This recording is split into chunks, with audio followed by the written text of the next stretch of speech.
একটা health drinks বানাচ্ছি। এটা যারা খুব রোগা, যারা প্রচণ্ড উইকনেস কাটানো বা ওয়েটটা একটু বাড়াতে চাইছে, তাদের জন্য এটা একদম খুব ভালো একটা খাবার। আর যে কিশমিশ খেতে চায় না, তাকে নুকিয়ে খাওয়ানোর একটা পন্থা। তো প্রথমেই আমি কিশমিশগুলো ধুয়ে দিয়ে দিলাম, কাজু দিয়ে দিয়েছি অল্প একটু, আমন্ড বাদাম দিয়ে দিয়েছি, একটা কলা আছে, কলাটাকে ছাড়িয়ে এর মধ্যে দিয়ে দিলাম,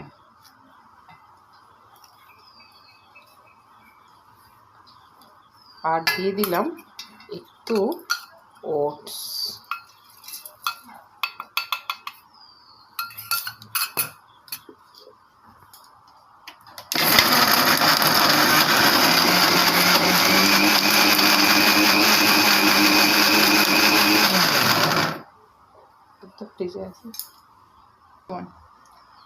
এবারে দিয়ে দেবো একটু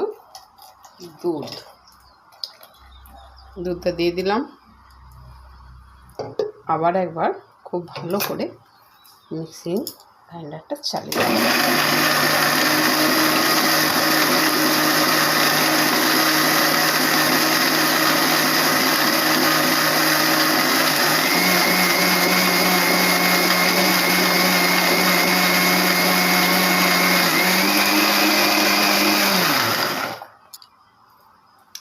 সুন্দর একটা পেস্ট তৈরি হয়ে গেছে।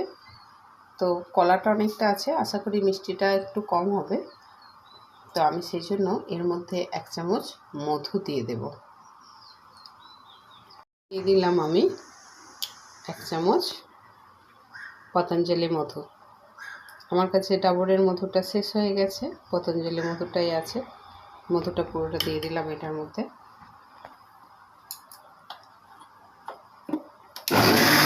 মধুটা দিয়ে আমি একবার ঘুরিয়ে নিলাম, মধুটা দিয়ে দিলাম, দিয়ে আবার ঘুরিয়ে নিলাম। ফাইনালি রেডি, একদম রেডি হয়ে গেছে। কিন্তু যে খাবে সে কিন্তু জানে না এটা সে কী খাবে, কারণ সে ওটসও পছন্দ করে না, কলাও পছন্দ করে না, কিশমিশও পছন্দ করে না। খাবার সময় কিচ্ছু বুঝতে পারবে না। ঠিক আছে, যারা এরকম খেতে চাইছে না তাদের জন্য এরকম বানিয়ে দিন, এক চুমুকে শেষ করে দেবে। Thank you. কাপটা নিয়েছি, এর মধ্যে একদম সুন্দর করে ঢেলে দিচ্ছি। শুধু এক্সপ্রেশনটা দেখবেন খাবার সময়। হয়ে গেছে। এর মধ্যে একটা স্ট্র ঢুকিয়ে দিলাম, এরপর আমি নিয়ে যাব, দেখি কি বলে।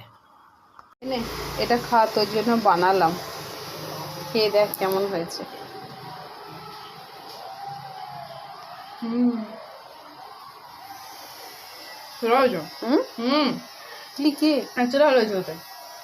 ভালো হয়েছে না খেতে? কি বলতো এটা ইয়াম্মি হয়েছে? কিছুটা শেক, কিন্তু কিসের শেক বুঝতে পারছি না। তাই? খেয়ে নে, খুব ভালো। অ্যাকচুয়ালি ভালো খেতে, ভালো খুব সুন্দর খেতে। বানিয়ে দিই এটা প্রতিদিন। আচ্ছা ঠিক আছে, প্রতিদিন খাবি তো? ঠিক আছে।